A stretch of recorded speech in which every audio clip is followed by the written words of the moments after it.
Kraft presents The Great Gildersleeve. Yeah.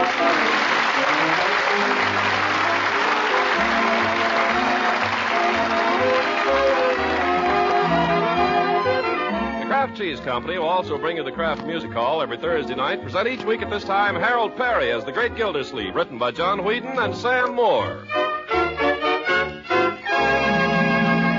We'll hear from The Great Gildersleeve in just a moment. But first, a little drama staged in almost anyone's kitchen on baking day. Young boy enters, rosy-cheeked, hungry as a bear cub. Takes one whiff and lets out a whoop. Boy, oh boy, fresh baked bread. Pesters mother until she slices through the crusty brown loaf. Hungry, happy boy shouts, now for some of that swell parquet margarine. You can leave it to Johnny.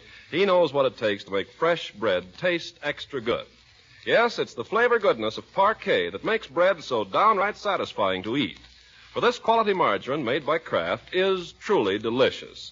Parquet is also one of the best energy foods a growing youngster or hard-working man can eat. And what's more, every pound contains 9,000 units of nutritious vitamin A. All the more reason you should serve Parquet as the regular spread for bread in your home. Tomorrow, then, buy Parquet.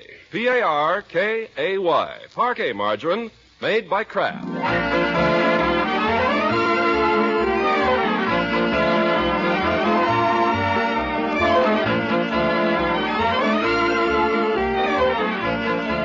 Now for the Great Gildersleeve.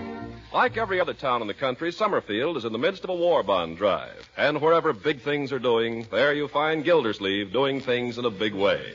He's not only in charge of the door-to-door canvassing being carried on by the air raid wardens in his neighborhood, but he's a member of the committee planning Summerfield's 4th War Loan Rally. Consequently, he's a very busy man, and he doesn't hesitate to let people know it. Bertie? Yes, sir? How soon? It's almost ready, Mr. Gildersleeve. I'll put it on the table just the minute Miss Marjorie gets here. It's 7:15. My meeting's at 8. We won't wait for her, Bertie. Go ahead and serve supper as soon as it's ready. Yes, sir. Confound it. Where is Marjorie anyway? Down at the parish house. Leroy, get up off the floor. Okay. You want to read? Read in a decent light. Okay.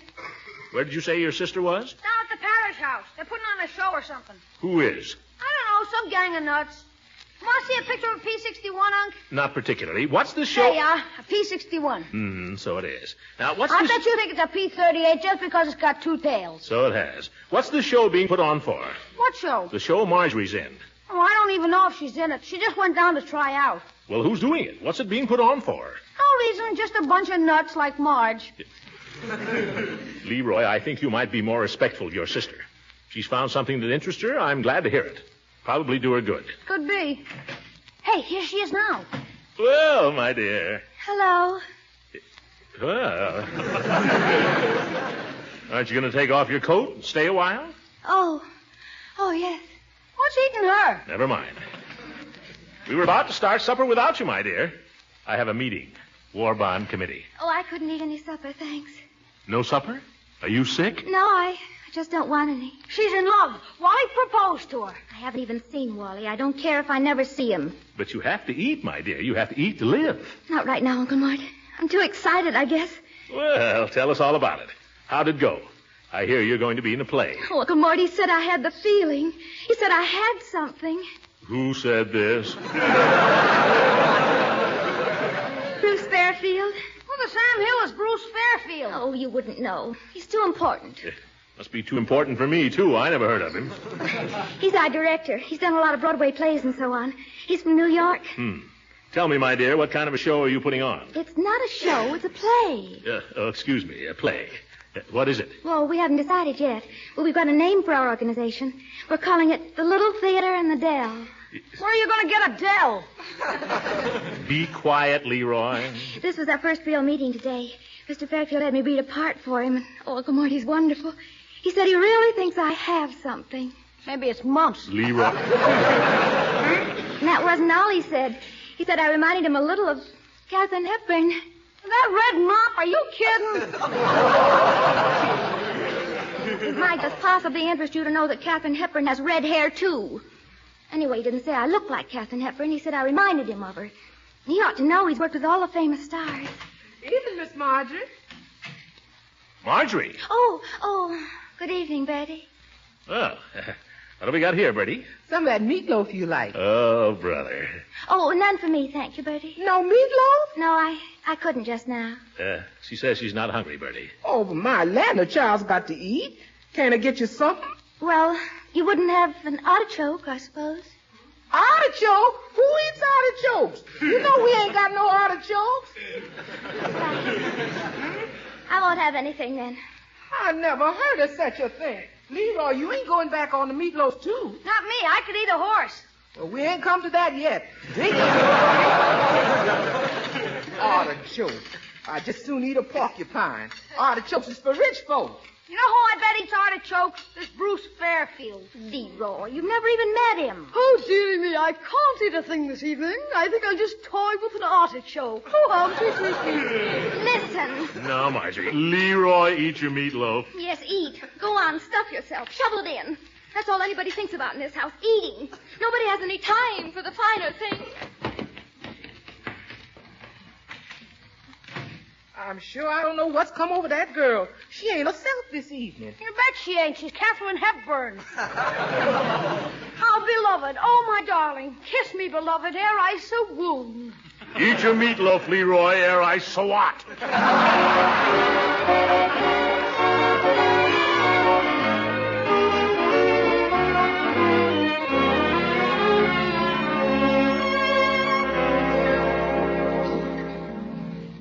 Well, good morning, Marjorie. Feeling better this morning? I feel all right, thank you. Woo! Look at the new hairdo. So that's what you've been doing upstairs for the last 2 hours. It took me about 10 minutes, and it's none of your business. Oh, pardon me, Miss Hepburn. Oh, be quiet, little boy. Marjorie, I want to have a family conference, if you don't mind. Oh, just as soon as I make this call. Well, hurry it up. What's the conference about, Unc? You'll find out in just a minute. Bertie better be in on this, too. Oh, Bertie! Hello, Sally. I won't be able to come to your house this afternoon. I'm sorry. You call me Miss Gilsey? Yes, Bertie? Can I please have it quiet for a minute? Oh. I'm sorry, Sally, but I just can't come, that's all. Oh, because I have to be at the theater. Oh, what a boa. Leroy, you be quiet. Let's get this phone call over with. Well, it isn't exactly a rehearsal, Sally. We're just going to have a reading. Well, it isn't exactly a reading because we haven't chosen a play yet. I'm sorry, Sally. I said I was sorry, didn't I? Well, I just happen to think your little party isn't as important as my career, that's all. Bye. Career now. Sit down now. I want to get everything planned for our guest. Guest? Guest? Yes. In connection with the Summerfield Bond Drive, our city will be honored by the presence of an outstanding war hero who will speak at the rally tomorrow night. And we are to have the privilege of entertaining him here in our house. MacArthur? MacArthur. No, Leroy. MacArthur's busy killing Japs. The man who's coming here is Colonel White. And he shot down 6 planes in the last war, and he's a squadron leader in this one. Oh, boy, a flyer. Can he sleep in my room, Unc? Well, I'm glad to see your hospitable attitude, Leroy, but I think we'll put him in the sewing room. On that little old army cot? Well, he'd probably feel uncomfortable sleeping anywhere else, Bertie.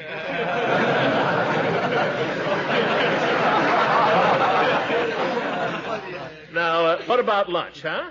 Can we have something nice for him? Well, I'll do my best, Mr. Gilsey. I don't know much about high-altitude cooking. Well, you just cook for this man as if he'd never been off the ground, Bertie. He'll love it. Now, Marjorie, I was thinking if you could sort of show the Colonel around this afternoon. Oh, I'm sorry, Uncle Mort. My rehearsal. Yes. Now, listen, my dear. I think your interest in the drama is a very fine thing. I don't want to discourage it, but there's a war on. We all have to make some sacrifices in wartime, you know. Oh, we do? What sacrifice are you making? Me? Why, You won't even let this hero have your bed because you don't like to sleep in the sewing room. Marjorie, that's not true. He can have my bed if he wants it. Why, George, he'll have it whether he wants it or not. Bertie, will you make up my bed for the Colonel? Yes, sir. 2 clean sheets? For the Colonel, yes, 2. And then if you can fix the cot in the sewing room for me. Yes, sir. I'll show you how to make sacrifices in wartime. And you, young lady, you can be here for lunch anyway. And I want you to be just as nice as you know how.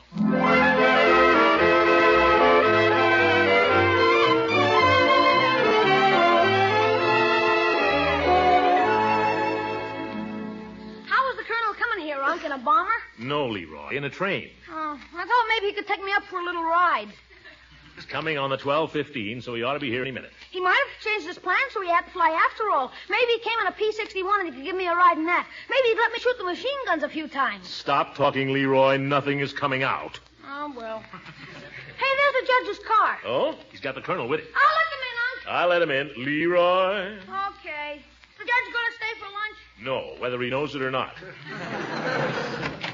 Well, Colonel White, I presume? That's me. I was just going to introduce you, Throckmorton. Colonel White, I take pleasure in presenting my good friend, Throckmorton Gildersleeve. Glad to meet you, Mr. Gildersleeve. It's an honor to meet you, Colonel. Welcome to Summerfield, and come in. Thank you. Let me have your coat. I'll take it, Unc. Hi, Judge. Hello, Leroy. Oh, Colonel, this is my nephew, Leroy. Colonel White, Leroy? How are you, son? Fine. Have you flown a P-61 yet? Well, not yet, but I hope to soon. Oh, have you flown a B-26? Yes, I've flown that. Boy's just crazy about airplane colonels. So I see. Hey, come in the living room, will you, Colonel? I want to show you something. Leroy, stop yanking the colonel around. Well, that's all right, Mr. Gildersleeve. I don't believe he can hurt me.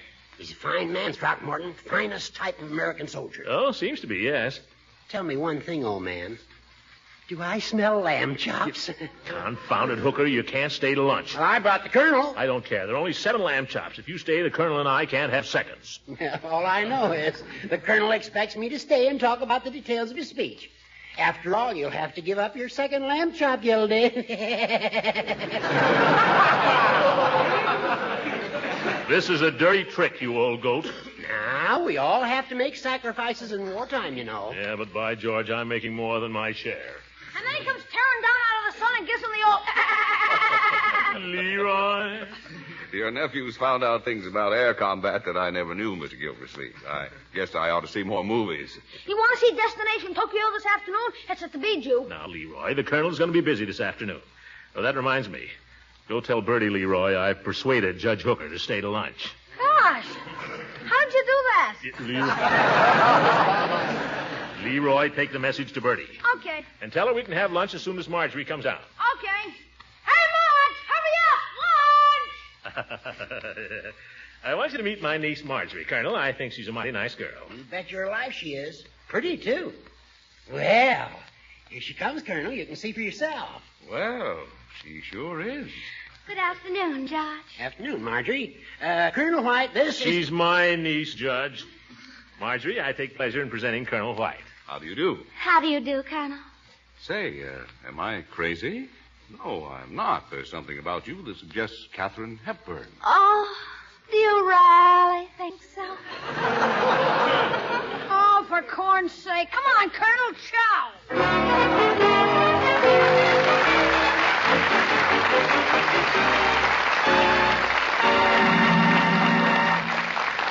The great Gildersleeve will be with us again in just a few seconds.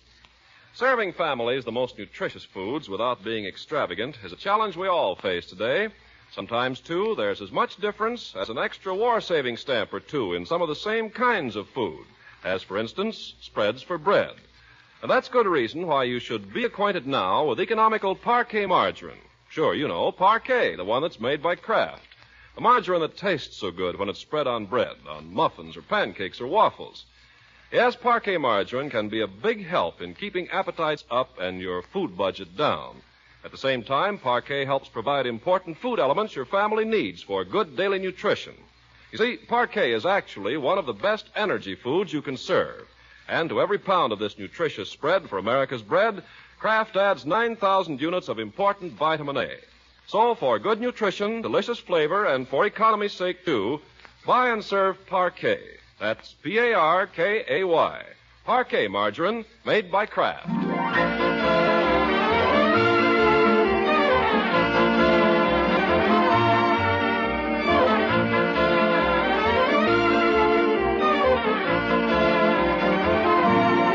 Now let's return to the great Gildersleeve. Colonel White has been his guest overnight and has made a big hit with everybody, although no one but Leroy has been able to get in a word.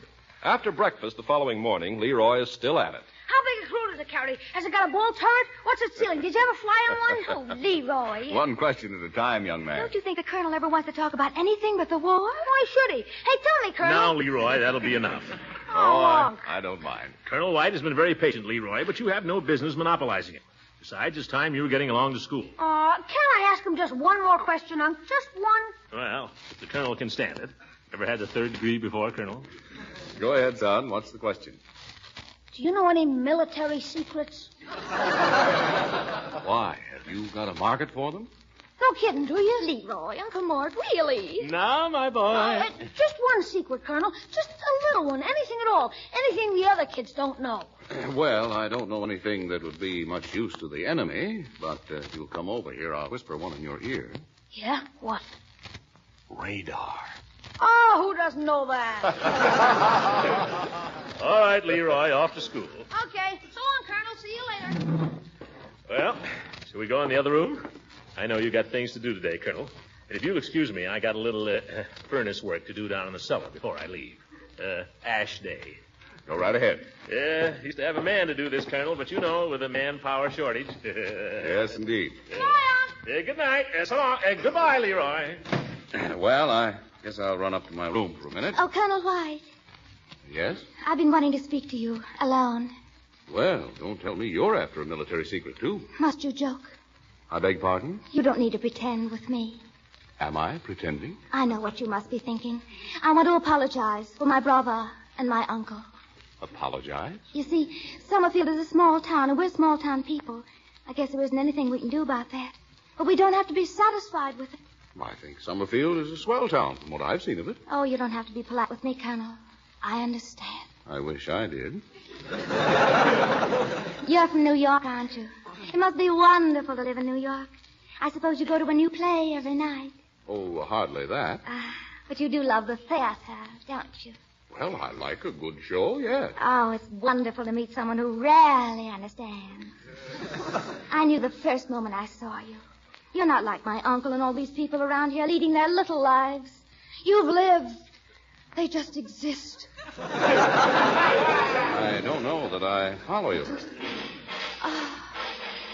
People are so tragic, aren't they? Listen to him down there shaking the furnace. Poor Uncle Mort. What is he to look forward to? Well, I'm not going to get stuck here in Summerfield.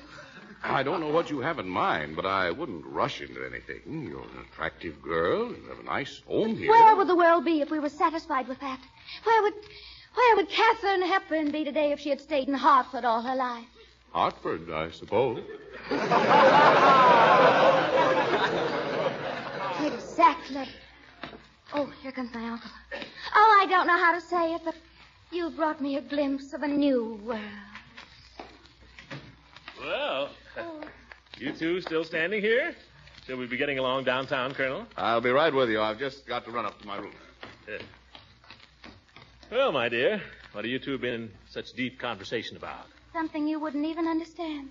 Oh, pardon me. I wonder if you would be very surprised to know that I've met the man whom I shall one day marry. Marjorie, stop your nonsense. Remind me to order some more coal, will you? Because we only got enough coal to let... What did you say?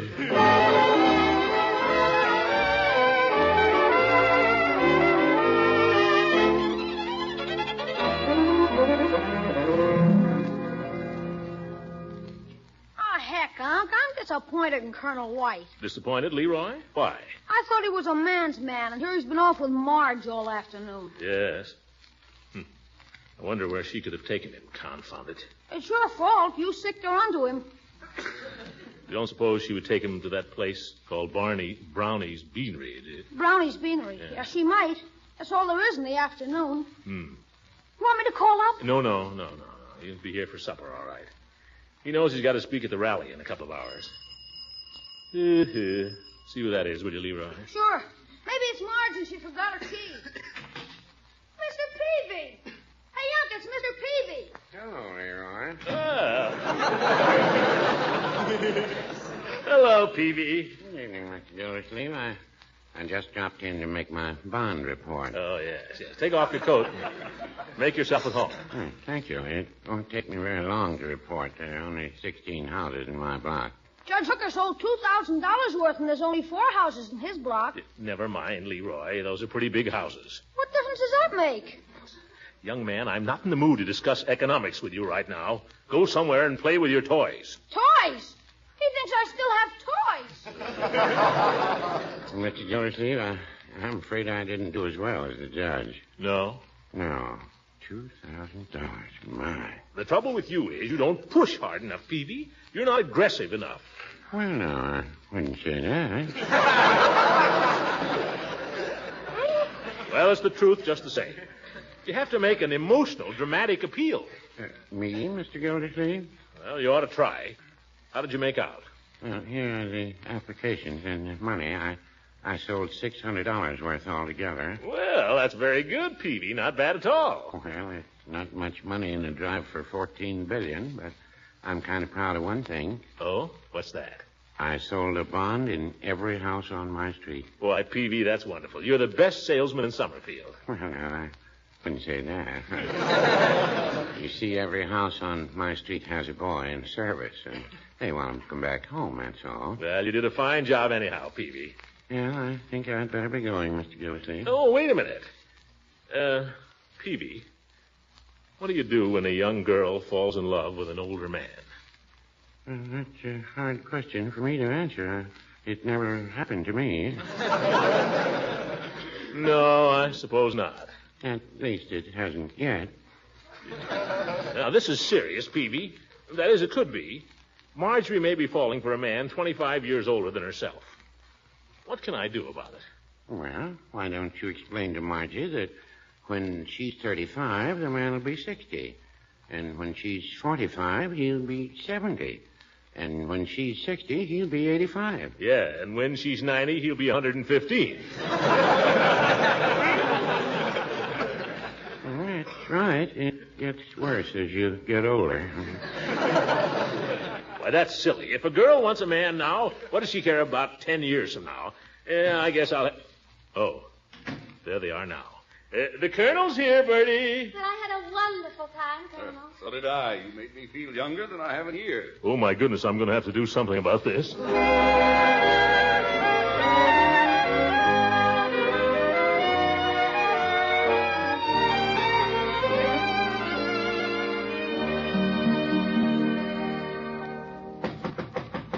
Come in? Is it all right? Sure, come in. I'm just packing my bag. I'll have to leave right after the rally, so I better do it now. Oh, can I help? No, thanks. Won't take me a minute. We travel light in the Army. Well, we're expecting great things from this rally, Colonel. To tell you the truth, I'd rather face the Japs than an audience. But I'll be doing the same thing tomorrow in Little Falls. We're going to be sorry to have you leave, Colonel. Well, I'm sorry to have to. You've treated me like $1 million here, all of you. I think you have a very nice family. Well, thank you. I wanted to speak to you about Marjorie. She seems very much interested in the stage. Yes, we've had to put up with that. She seems to have taken quite a fancy to you, too. Well, you know. I hope she hasn't been making a fool of herself. I know she has. Well, young girl sees a uniform, you know. And then she seems to have me mixed up with New York in her mind. And she seems to have New York mixed up with Mecca. There we are. That didn't take long, did it? Colonel, I'm going to ask you to do me a favor before you go. Glad to. What is it? I want you to go down in the living room and have a talk with Marjorie. Well, I told you I'm not much of a speechmaker. Oh, you can do it. You're the only one who can. If you don't straighten her out before you leave, I'll have the devil's own time with her after you're gone. I know that girl. Well, I'll be glad to try. Great. Come on. She's down there now waiting to say goodbye. All right. Now, Colonel, all you have to do is give her a little fatherly advice. You know, point out that you're older than she is and so on. Well, this is a little out of my line. Yeah. I'll just wait outside here. You go ahead. She's in there. I'll be listening. Well. Colonel, you're going. Yes, my plane leaves right after the rally. Oh, it must be wonderful to fly, to feel the cool, clean, fresh wind in your face, to leave the earth behind with all its stupidity. Oh, I wish I could fly with you. Yes, I wanted to speak to you about that. Oh, don't speak. Let us just have this moment together. This last small moment. Well, if you don't mind. Please. Now, listen, my dear. Don't call me my dear. You sound like my uncle. Well, I'm old enough to be your uncle. Has that ever occurred to you? Oh, you're going to treat me like a child now. What difference do our ages make? What is time? What is anything? You make it a little difficult to argue. What are arguments? Words. Let's be honest with each other, shall we? I'm for that. Let's have the courage to be frank. Let's call a spade a spade. All right. You start.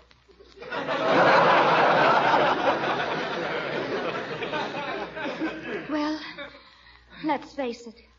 You're a man. I'm a woman. I go along with you so far. You once had the kindness to say that you found me attractive.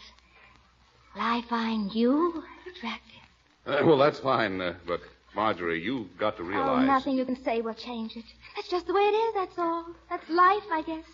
You go away now and I won't see you. You'll be off to the wall where your duty lies. I won't try to hold you, but promise me one thing. What's that? When it's all over and you come back to the city you've loved so much, if I come to New York, may I look you up? Why, sure. I'd be glad to see you anytime. That's all. That's all I ask. But, Marjorie, you don't realize if you just listen... Don't you see?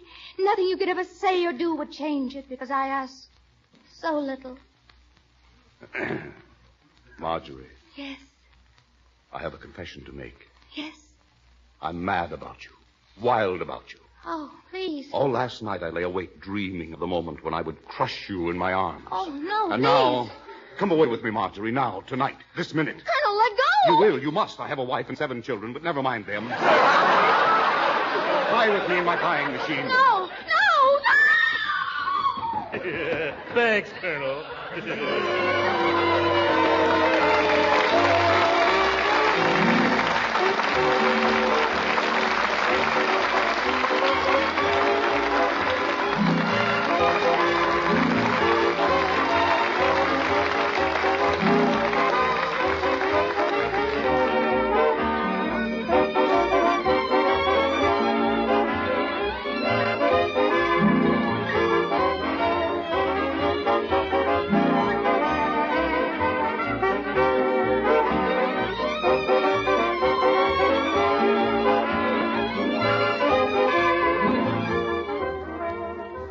Then 6 is 16, and 8 is 24, 3 is 27. Mr. Gilsleeve, you got a minute? 6 is 33. Just a second, Bertie. Excuse me. 33 and 8 is 41, 44. Gee, is that all? Sorry, Bertie. I'm just adding up the amount of war bonds we've sold in this neighborhood. It's not too good. Well, Mr. Gilsleeve, you can add this. Huh? Why, Bertie. $18.75. I never thought I'd make it, but it's all there. Why, that'll buy a $25 bond. Oh, that's great, Bertie. Oh, shucks, it ought to be 100. I know that. But I figure if I can buy one of these every month, of course, I know they can't hold up the invasion for me. But give me time, I'll get there. Well, I only wish more people figured that way, Bertie. I was thinking, Mr. Gilsleeve, you got into them slips of paper where it says, sell me a bond? Oh, you mean application forms? Oh, sure. But what's the idea, Bertie? Well, sir, I got a meeting down at the lodge tonight, and there ain't no reason for it except a lot of folks want to sit around and talk. Just a little old unfinished business, that's all. And I figured I'd hand around some of them applications. Well, you're welcome to all you want, Bertie, but do you think you can sell any? After all, that's a... You just watch me. I'm going to say to them folks, now you listen to me. You folks sitting around here gabbing. We got a war going on. We got a lot of unfinished business, and we ain't doing anything about it to finish it. I'm going to say to them, there's a plenty of you folks making more money than you ever made before in your lives. And what you doing with it? Throwing it around. And in these days, that's a sin. Anybody who spends his money for anything but the food he needs to eat and the clothes he needs on his back, that's a sin. And he's a fool besides. 'Cause things just ain't got the stuff in them these days. You go buy yourself a fancy new patent leather handbag, and what happens? Right away the handle comes off, 'cause they ain't got the stuff. Yes. The stuff is going to the soldiers where it belongs. So get some sense and put your money where it belongs and where it's going to do somebody some good. Put it into war bonds. That's what I'll tell them. And they'll do it. They're good people.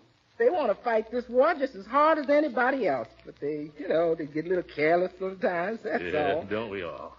Well, here you are, Bertie. Here are the applications. Go get them. I will. Good night, Miss Gilsleeve. Good night, Bertie. God bless you. Good night, everybody.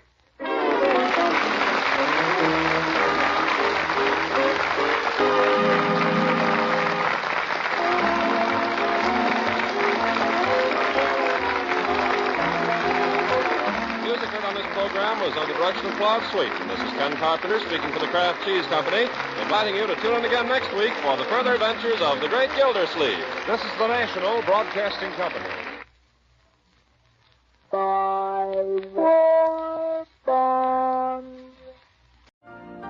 You've been listening to the OTR Gold Network. Find more classic radio at otrgold.com. Marjorie.com.